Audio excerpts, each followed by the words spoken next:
Any health-related information on the following show provides general information only. Content presented on any show by any host or guest should not be substituted for a doctor's advice. Always consult your physician before beginning any new diet, exercise, or treatment program.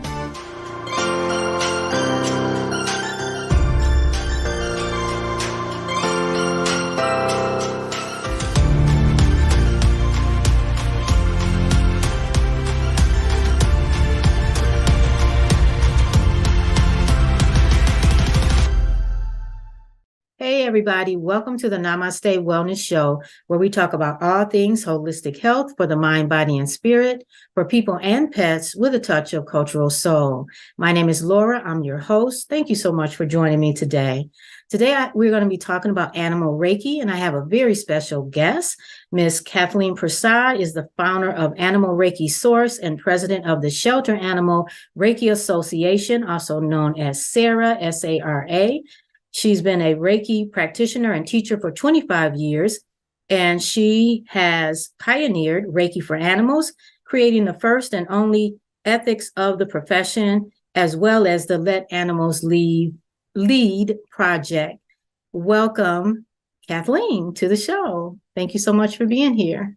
Thank you so much for having me, Laura. I'm so happy to be here.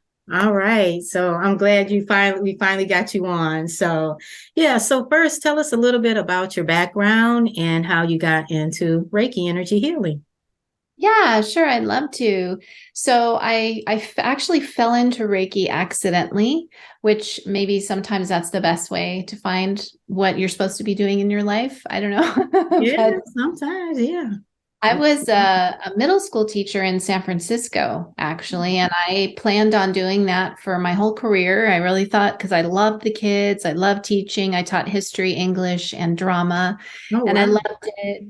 And then I discovered Reiki, and my mother-in-law actually is the one who brought it to my attention. She lived in Denver at the time, and she had a surgery that wasn't healing well, and she wasn't quite sure what to do. And she went to see her doctor, and he said, well, it's not healing. We're not really sure. We're going to have to do another surgery to go in and take a look and see what's going on. Mm-hmm. And she was complaining about it at work. And one of the lab techs was also a Reiki master. She overheard her complaining, I have to go back in for another exploratory thing. And she said, well, how about, would you like some Reiki to try to see if that could help? And she's like, Reiki, what's that? And so we ended up getting a series of Reiki sessions from this Reiki master, and who's named Martha Lucas, who actually is my very first Reiki teacher. And she is based out of Denver, and she's also an acupuncturist. And so she ended up getting this series of treatments, and she was healed. So she went back to the doctor, and he checked her again and said, well, I guess it resolved. I guess we can cancel that exploratory surgery to see what's wrong. Okay. That's awesome. So she was so excited. Mm-hmm. She called me and she's like, oh my God, next time you visit Denver, you have to get a Reiki treatment from Martha. She's amazing. And she totally helped me. And it's so awesome. And for me, I'm like, what? Reiki? What is this? And it just sounded kind of strange, but it's my mother-in-law. So what am I going to do? Right. I have to humor you. Right. Yeah. So I really, my first Reiki session was kind of like, I guess I'll try it. I mean, but I wasn't really even interested in it. It was just something I was doing for her. Okay. And I still remember that first session because I was laying on the massage table. Those of you who've had a Reiki session, you lay on your back on a massage table, and the practitioner works in your aura or on certain light touch positions on your body, usually starting at your head and moving down your body. And I'll never forget, she did towards the end of the set. First of all, I was so relaxed within 5 minutes. I couldn't believe it. Wow. She did put her hands on the bottoms of my feet, and I literally felt a current of energy flow from my feet all the way up. And it was so strong, it made my head like move. Dink. Really?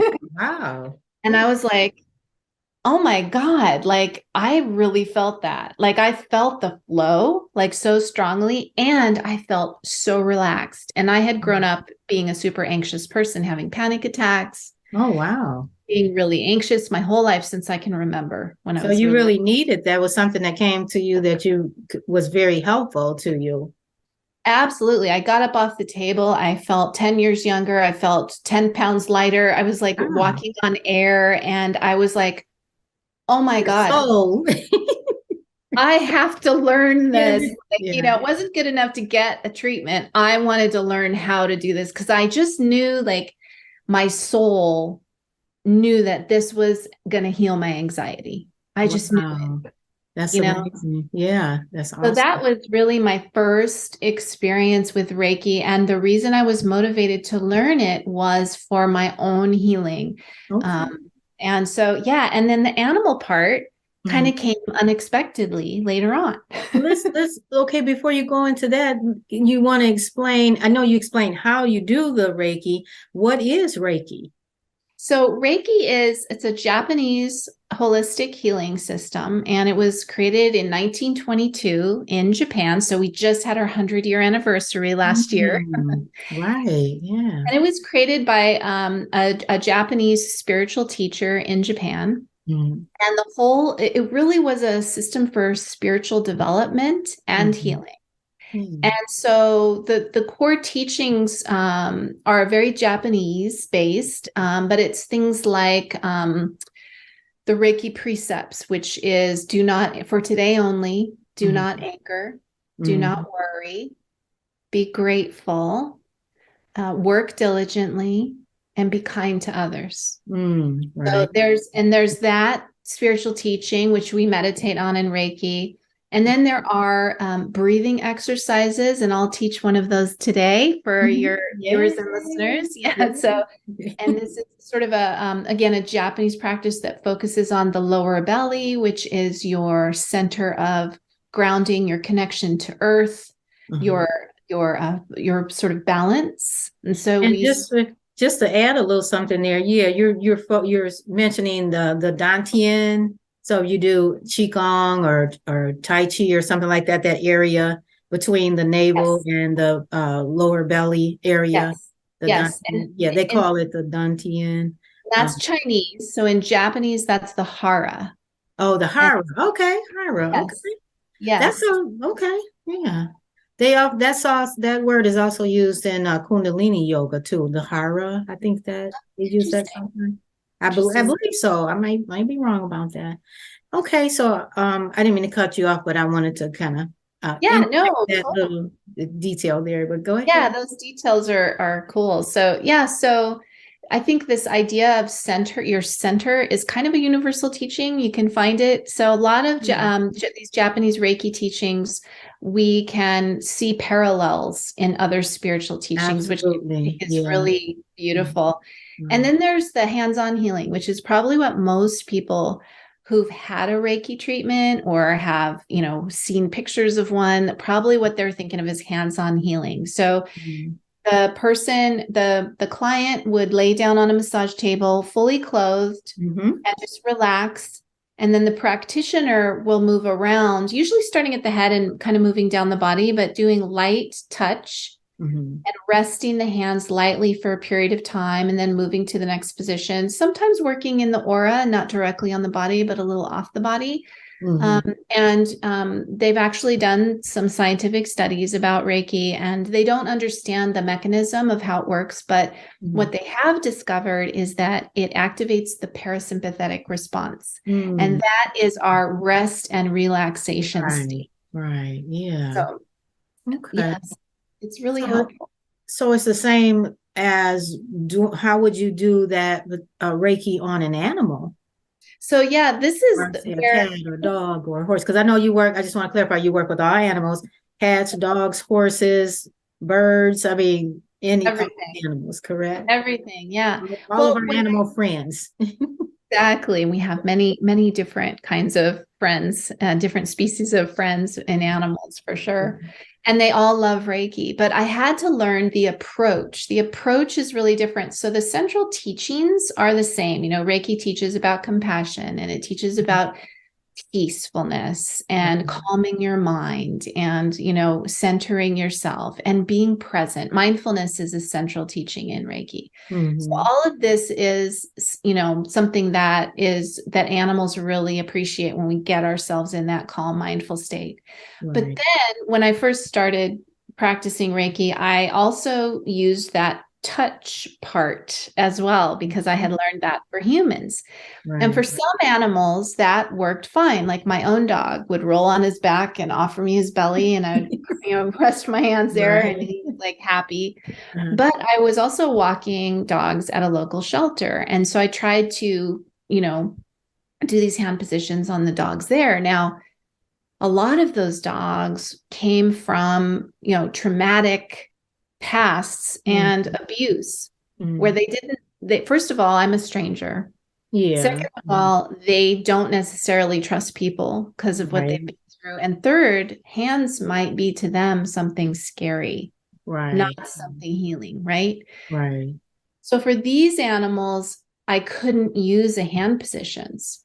So I had to find a different way. How could I connect in that place of rest and relaxation to help them activate their parasympathetic response and just relax? Right? Yeah. And, dogs in shelters, extremely anxious, right? Yeah. So they really needed that piece. How did I do that if I couldn't do hands?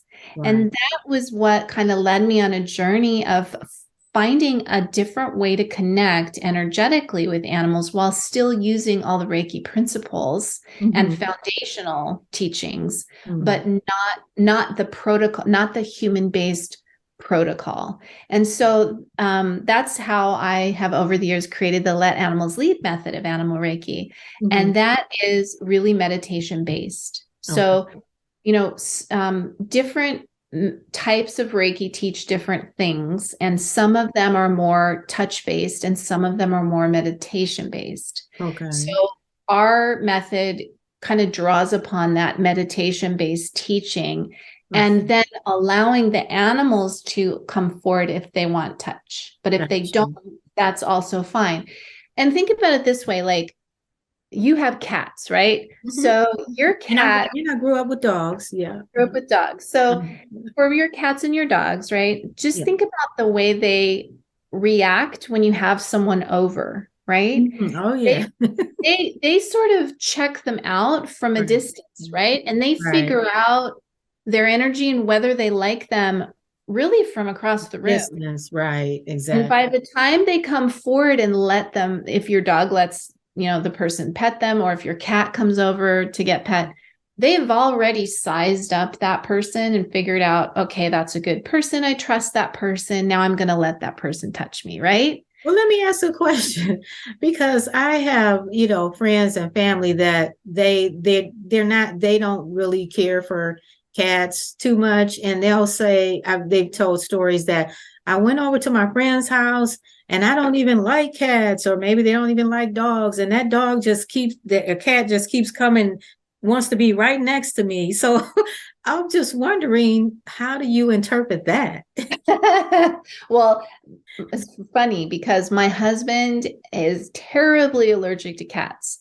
So if we go to someone's house that has a cat, he has to take allergy medicine to even be able to go in there. Wow. And then he's like, okay, I shouldn't touch the cat or be near the cat, but he likes them, but they don't like him, right? It's like, okay, and sneezing because of all his, yes, terrible allergies. Okay. Every place we go, the cats are all over him like a magnet. And he's like, he can't resist. He's like kissing them and petting them and everything. And then his eyes are all swollen when we leave. And it's like a big mess. But I always laugh because it's like his energy is like, leave me alone. And then the cats are all, oh, you're safe. Because I think cats feel that energy like, I want to pet you. I want to hold you. And it's like, excuse me. Even if they don't like they say they don't like the animal perceives them as safe. That's interesting. Because it's their choice, right? The person's not making, and this is how you let animals lead, right? The person isn't deciding, oh, I'm going to pet you. I'm going to come up to you. I'm going to look at you and come over and engage you. They're deciding. Got So you. then they get to pick. Got And then, you. then they're like, oh, okay, this is up to me. This is the way that I want to approach them. It's completely, they're not approaching me at all. I can do this my way. It's all up Got to me. you. Right. That makes sense. Okay. Okay. So, but they always sense that he's like, trying to keep to himself. And then they always come over. It's really funny. And then, the opposite is true. You have a person come over to your house. Oh my God, I love cats. I can't wait to see. And then Right. they hide under the Yes, bed, right? right. They're running, trying to get away That's from a cat, it. of course. Yeah. Yeah, that's pretty cool. I hadn't thought of that. But that's a good way to look at it. But Yeah. animals sense energy Yeah. much You more know that. deeply than we do, right? And so the same with energy. Reiki is an energy healing modality, but for humans, how do we relate to energy? It's hard for us. It's like super subtle. Some people don't even believe in energy. That's how subtle it is, Right. right? Exactly. Yeah. Yeah. For us, that touch, the Mhm. touch gives us a bridge where we can say, oh, yeah, something's happening here. Yeah. Right. Yeah. But Yeah. animals don't need that bridge, Right. right? They sense energy much more subtly and from a distance. And it's just the way they've evolved. Like my horse. Uh-huh. My horse is a prey animal. Now in the wild, horses live in herds. And Okay. they have, one horse who's guarding over the other horses. And if they see a predator on the horizon, a Uh-huh. dot, they alert everybody and they run. Okay. They Right. can't wait till the predator is standing next to them, touching them, right? They would Right. never survive. Right. So Yeah. they learn to communicate in their environment through long distances energetically. And I mean, there's amazing stories of like wild animals that sense, animals from miles away. They can tell if a Mm. predator is coming in from miles away. So, there's a deeper sensitivity in just their bodies and how they relate to the planet. And Right. so when we share Reiki, we don't need to have that touch, right? To make Right. that connection. We have to Okay. just That makes realize, sense. oh yeah, they're much more sensitive and they get Sensitive to the energy. Okay. That makes a lot of sense. So you're basically saying humans may need that actual touch, but animals, because they are so sensitive to energy, that you can do it.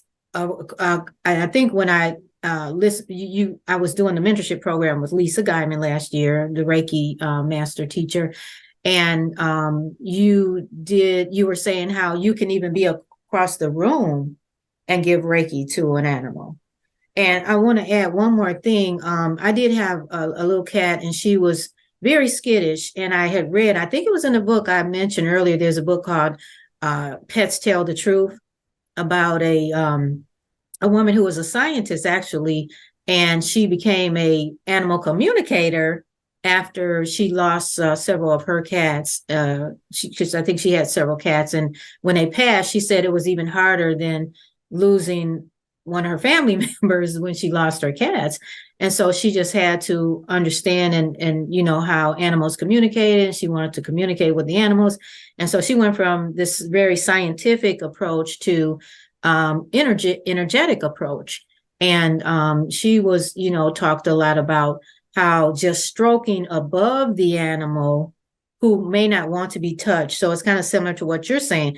And I would do that with my little cat that was very skittish, and I would just stroke above her. And she, seemed like she would respond, to that. And she would, if she was sleeping or something, she would put her head up, because I may be behind her and just stroking right above her little body. And she would put her head up and look around. So that sounds very similar. So yeah. So yeah, continue. they really feel things much more easily than we do. Yeah, that's pretty awesome. I think they're probably more connected to what you would call, God, whatever this creation is. And that's how they naturally know how to give birth without, by themselves. When I watched our cat give birth, I thought, oh my gosh, she's doing all this by herself. I mean, she did everything. And she was when one finished taking care of the one that came out, she was boom, boom, boom with the next one. And she cleaned up everything. And I mean, I was just amazed. I was like, oh, I don't know what to say, but they know exactly what to do, in other words. So that's nature wisdom. I mean, we have to like take classes. We take like birthing classes and right, parenting right. classes, and then we need like a doula, and we've got to have a nurse, and At least modern times, because Yeah. I know, before all that, they were giving birth at home. And Well, we've gotten disconnected from nature. And I think this is our modern world and all our technology. We're so connected on the internet, but we're kind of disconnected to nature. exactly. Yeah. There is a beautiful experience that I had at a horse sanctuary. They brought in, this is Remus in England, a place that I go to teach. Mm. And they take in a lot of horse abuse cases, and they took in these two little baby horses that had, been starved, and one of them could barely even stand, and they weren't sure if either of them were going to make it. And so they left them with food and water and everything overnight. And the founder of the sanctuary has cameras that she has at home, so she can keep an eye on all the animals when she goes home. Oh, okay. At night. So she was watching them at night, and in the middle of the night, the stronger baby went over and laid down up against next to the weaker baby. Wow. And slept there. And when she came in the morning, the little weaker one had passed away. Oh. And so somehow that other baby knew that, their little sibling was going to pass, and that she needed to be with her and to hold space for her. And that always just touched me so much. Like, how does a baby horse know how to hold space for the dying process?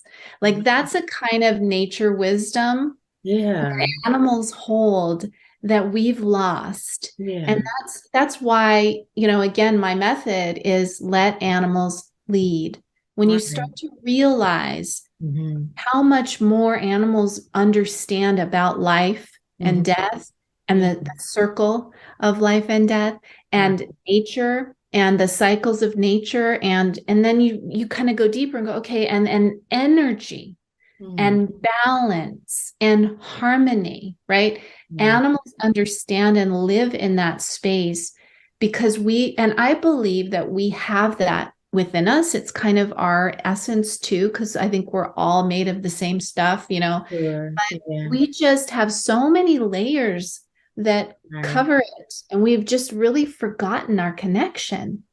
So animals can bring us back to that connection. But even as we want to connect with them in like a Reiki space, connecting with them in that healing energy, we have to keep a humble heart and realize I'm still a human, disconnected. And as much as I practice and try, I can never be in that space of spiritual wisdom that animals are, and just really respecting them for that wisdom. And I think that really comes through for animals when you want to share Reiki with them, if they're not feeling well, if they're sick or, stressed or whatever. When you approach them with that humble heart and you really see them as your teachers, see them as this amazing sentient being with so much to give to the world. Wow. That shows in your energy. Animals feel that, and it makes you a safe person, And so that's a big thing, that humility that I teach to my students. Well, that also makes me think about how important it is for the human guardian who has pets, cats or dogs or any type of animal, how important it is for them to be calm and peaceful themselves, because naturally the animal, your pet will respond in kind to that negativity. If someone's anxious or if they're depressed or so I know sometimes people will get pets to lift them up, which is okay, but it's kind of a relationship, because the animal can respond to your depression, your anxiety, your being all over the place. And then sometimes we'll want to say, well, this dog is unruly. Well, maybe it might be because of the energy going on in the home, with the human beings. So absolutely, animals mirror us for sure. Yeah. So if we're stressed, like think about how your animals respond when you're super stressed, and then how do they respond when you're super calm? And that's kind of that idea of what we do with Animal Reiki as a meditation practice is we're working on ourselves. We're trying to, one of the things I say is be the mountain for your animals. Be that source of strength and groundedness and calm, and like they can count on you. You're totally stable. Whatever's happening, they can come to mom, you know, or they can come to dad. Yeah, everything's okay. Yeah. Be the mountain. But that's not easy for us to do as humans because we're super emotional, we're distracted, we're exhausted, you know, Yeah. So that's why our meditation practice is bringing us in, centering us, grounding us, strengthening us, so that we can be more of a stable influence. And I feel like for everything animals do for us, like as you were just mentioning, you know, people get animals because they're depressed or they have, you know, and their animals lift them up, right? Right. It's true, they do. They make our they life do. better, you know? Yeah. So the least we can do is work on ourselves to try to also be able to be there for them when they need us, right? Right. Exactly. Awesome. Well, tell us a little bit about your books. I know you have several books that you, and in your latest book, which I like, the meditation book. So you want to start with the latest? I've written a lot of books over the years. So those of you who are dog lovers, you can find all these books on Amazon. Reiki for Dogs. Now, do you have them there? Can you put, you know? I don't have a Reiki for dogs, but I do. And then I have Heart to Heart with Horses. Okay. The one that I do have, this is my latest book. I'm very excited about this book. This is the Let Animals Lead method of Animal Reiki meditation journal. And this, as you can see, it shows a person meditating, and then the animals are all around the person, because our meditation practice kind of makes our energy draw in the animals. And this has a lot of my foundational teachings that I would teach in a level 1 class. And then it has exercises for you to do, contemplations or meditations. So like this one looks kind of like a sun with rays coming out. And what you write on this page is write the actions you can take in your life to radiate kindness, compassion, and love. Beautiful. So this is about like, how do we walk in peace, walk in compassion, live a life of harmony, you know, and that is really how we make a healing difference in the world. You know, it's not just, oh, I did a 30-minute therapy and then I went out and had road rage. You know, it's like, let's like bring it in and radiate it out. And so this is about meditating with your animals to completely change your life and live a happier life. Okay. So now you were going to do like a little 5-minute meditation with us for us today. And is this the meditation that you would recommend, or a sample of the meditation you would recommend to do with your animals, with your pets? Yes. Okay. This is my favorite meditation to do with animals. It's something that it will be one of the first meditations you would learn if you take a level 1 class with me. And it's really simple, but it has a very deep power to shift your energy into a space of balance. And then animals feel that balance and they are drawn to you. And then when animals choose to share, that even enhances and uplifts that space even more. And so it's like we sit together in meditation. It's a heart-to-heart, beautiful compassion. If your animal isn't feeling well, it helps them to feel better. If your animal is healthy, it deepens your bond. So it's an awesome thing to do no matter whether your animal is facing issues or not. Okay, very good. So are you ready? Yep, I'm ready. Okay. Just tell us what to do. All right. So we'll start in Gasho, palms together. This is a Japanese position. It's just palms together. It's a great way to begin and end every meditation. And let's set our intention to dedicate all the energy of this meditation to our animals. If your animals are with you, great. And if not, just bring them to your mind and heart. We just invite them to share this space with us if they wish, but it's completely up to them. And then rest your hands on your lower belly. Lower belly in Japanese is called your hara. And this is your connection to your grounding and the earth and your stability, being that mountain for your animals. Mm-hmm. So we're going to do a breath into the hara. So you're going to visualize your breath as a beautiful healing light. And as you breathe in, imagine that light comes in through the top of your head to your crown and moves down, filling your body all the way down to the hara at the lower belly.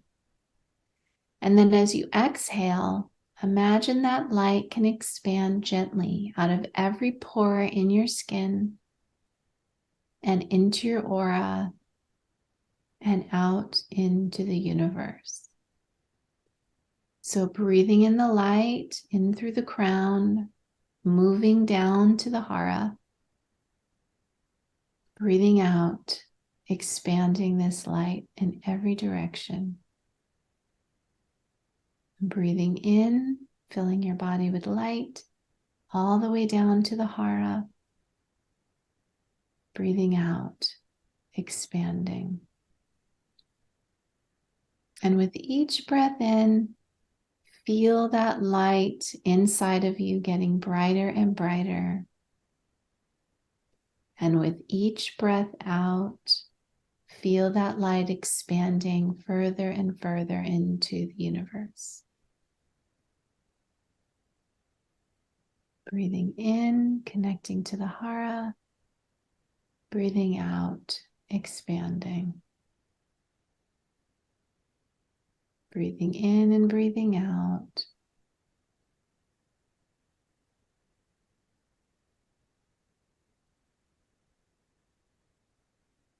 And if distracting thoughts come up, that's fine. Just imagine they're like clouds floating by. Just notice them without judgment and let them go. And go back to the breath. Breathing in the light, connecting to the hara. And breathing out, expanding this light.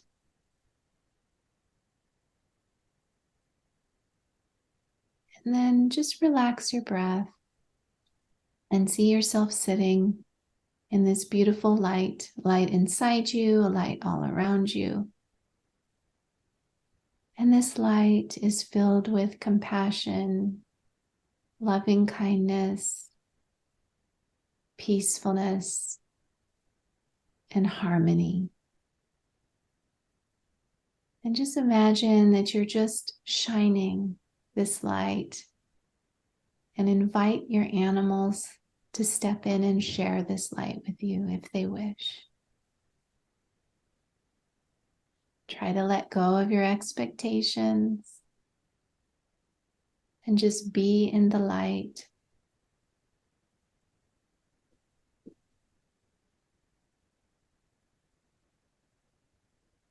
And however your animals choose to connect is perfect in this moment.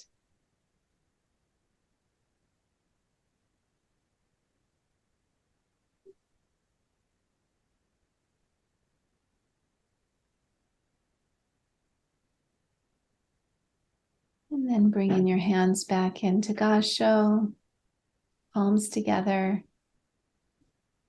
And take a moment to thank your animals for connecting with you in this space. However they chose to connect in this moment was just perfect. And setting your intention to finish the meditation, take a nice deep breath and come back and open your eyes. Very nice. Thank you. I could really feel that breathing the light in through your crown and down to the hara, and then exhaling. It's like I could actually feel energy coming out through my pores. So yeah, I could really feel that. Thank you so much. I appreciate that, sharing that with me and my listeners and my viewers. So you're welcome. I mean, it's such a simple practice, and we only did that for a few minutes. Right. you can feel how it shifts your energy, and Yeah, that your animals sense that shift also, and that is what draws them to you. And then when your animals step in, they might come forward and lay down. They might just take a big sigh, but any sign of like relaxation shows that your animal is choosing to connect. It doesn't mean they're going to come over and physically touch you, but if they start to relax, that means that they're feeling it and wanting to be part of it. Right. So now, do you have to be a Reiki practitioner in order to share this energy with your animals? No, I think, every animal lover can benefit from doing this practice that we just did together, because we all are energy. It's what we're made of at our most essential level is energy. So this Reiki practice is a way to get in touch with that.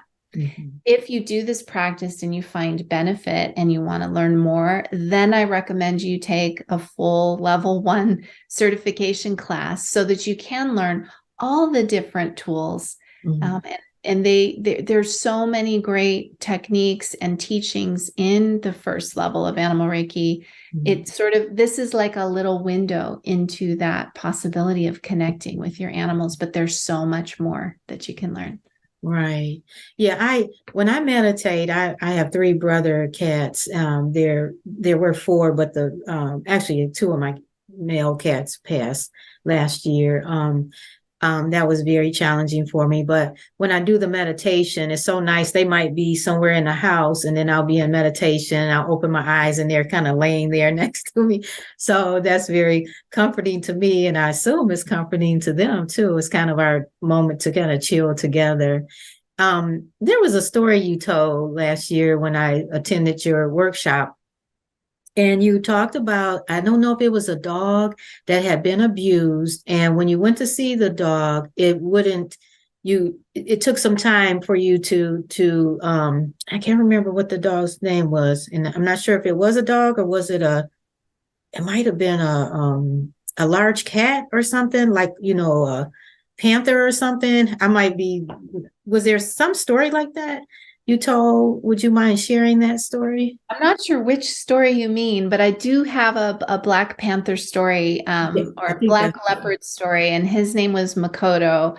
And I think that's the story. Yeah. Makoto lived at the Care Foundation. He's passed on now.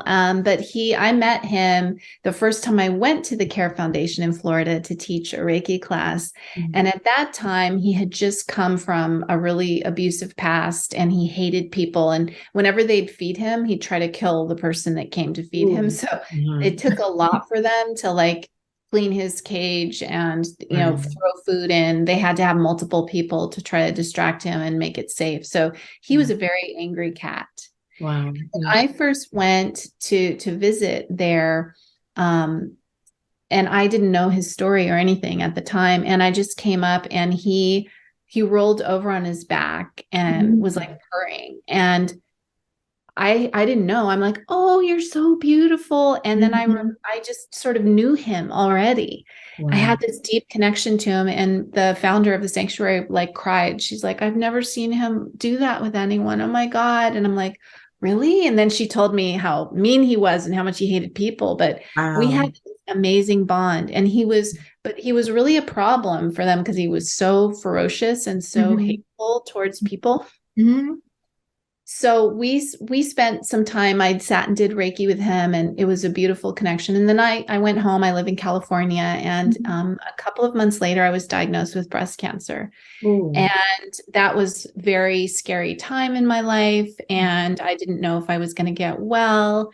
I'm very thankful to be cancer-free and well today. Yay. But when I started meditating, the first thing when I got that diagnosis, I thought, I don't have what it takes to beat this, because I've always been a very, as I said, an anxious person, a very timid person, an introvert, very gentle, quiet person. And here I am facing this war. Right. Yeah. And I have to be strong very and devastating win this war. How do I do this? And so I sat down to do my Reiki practice. And immediately Makoto, I just saw his face. I saw his snarling face. Wow. And his growling. I could feel his just ferocity. And I was like, oh yeah, if I fight cancer how Makoto fights, I can win. Like I just knew from his strength Energy. Yeah. Yeah. exactly how to win this, you know? And so it was really interesting. So every day I would meditate. Every day he would pop in to the meditation. It was always like the strong snarling, roar, you know, cat. Okay. And then, you know, I went through all my surgeries and it was a very tough year, my treatments and everything. And then the next year I went back in February to teach again. And there was Makoto and he saw me and he recognized me and he was purring and it was this amazing connection. And the founder came over and she goes, he's changed. Wow. He loves to be, we pet him through the cage now. He doesn't even want his food. He wants us to pet him. He loves people now. And I'm like, It's amazing. well, so I feel like we healed each other. Like I helped him learn a little bit about gentleness and he Yeah. helped me learn how to be ferocious. Okay. And so to me, like these are the I kind love of it. gifts that meditating with animals can bring. We don't even have to be in the same room with the animal. Their energy, you know, just meeting him that one time, his energy made such an impression on me that it actually helped me through this really difficult time in my life. I'm so grateful to him and, you know, rest in peace, Makoto. Yeah. Well, you can probably, when you do your meditations, when you were talking about, you can bring your animals in. You can bring in animals that maybe have passed on because everything is energy, right? So Energy's energy. It's all one. Absolutely. yeah. Awesome. Well, talk about the trainings that you offer. So yes, I have I offer online level 1, 2, and 3 trainings. And then I also have in-person immersion experiences for my students who've trained. So like my next upcoming immersion is going to be at a farm sanctuary in Sonoma, California in May. And Nice. in February, I went to the Care Foundation or the exotic animal sanctuary and we did an immersion there. So it's kind of nice to like have those times as a community to come together and practice together. But then these days I'm doing all my actual trainings online. And I really like doing it that way because it's a little bit every week. And then you go and you practice and then you come back and ask questions and share. And so there's a lot of time to practice and to really process these teachings. And so, and then you're teaching animal Reiki, correct? Animal Reiki. And it's like, basically you learn everything that you would learn in a Reiki class, except humans. Okay. how the approach is for animals. Gotcha. Yeah. Okay. Yeah. And Reiki from with an animal approach. I guess something like that. And you were saying, did I cut you off? You were saying something else. I was going to say the other thing I wanted to mention for those of you who have a passion for shelter animals and rescued animals, sanctuary animals like I do. I started a nonprofit in 2008. Sarah, you mentioned it at the beginning. And we actually have teachers all over who teach and also volunteer in shelters and sanctuaries for Reiki for the caretakers of animals and also for the animals in rescue. And this just brings peace to these shelter environments, which is such a gift and such a blessing. And so any of you who are interested in SARA, Shelter Animal Reiki Association, that's another place where you can find training and find out more about how to help animals in shelters with Reiki. So is that the exact website, Sarah, S-A-R-A? Shelter Animal Reiki Association.org. I know it's really long. Shelter Animal Reiki Association.org. Okay. All right. Okay. And then my website is animalreikisource.org. That is Animal Reiki Source is my teaching center. It is my teaching academy. And so there's a blog on there. There's lots of guided meditations and little videos to learn more. I'm also on Instagram, Facebook. So you can find me on social media as well. Okay. So that one is animalreikishelter.com. Source. Oh, I keep messing up. Animal Reiki Source. Animalreikisource.com. Okay. Okay. So, and then from there, okay. So I think there was something else we were gonna talk about. I thought we talked about the okay. Was there something else that we were gonna talk about? We talked about your books, and you said your books are on Amazon, correct? Books are all on Amazon. All on Amazon. Okay. Well, thank you so much. I think we pretty much covered everything. Is there anything else you think we have missed or that you would like to share?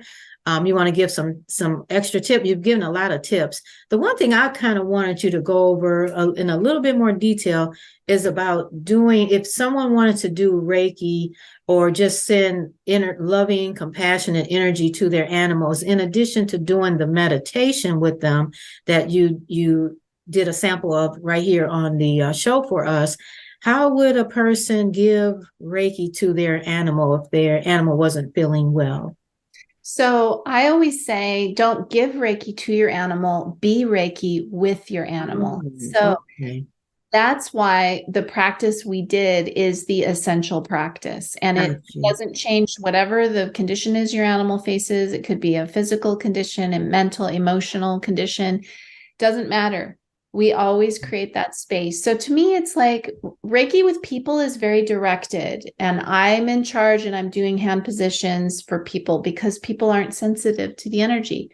Right. I mean, if you wanted a Reiki session from me and you came to my Reiki clinic and you said, okay, and then I went and sat across the room and shut my eye, and you'd be like, and I'm paying for this? What? Right? Right. But you would expect me to do right? Unless you're doing distance Reiki, because you can't do distance Reiki. So I assume, just like you can do distance Reiki for a human, you can also do distance Reiki, because you did say the animal doesn't even have to be in the room, but you're specifically talking about if you're in the same room together. Yes, if you're in the same room. And so with animals, to me, it is a very passive practice.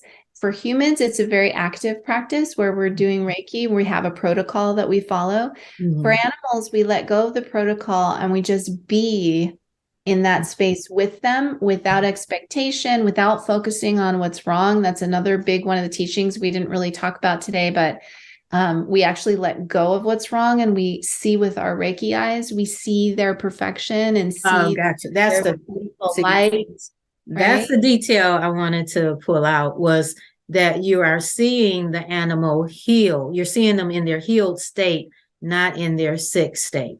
So just being in that moment and feeling the health of the animal, and not standing over the animal, putting your, like you're saying with the human, you put your hands over them or you put your hands on them. So I think that was the little piece that I missed, and I wanted to make sure that we got that in there too. Yes. I mean, and that's all about your energy too, because animals sense if you are thinking about what's wrong with them.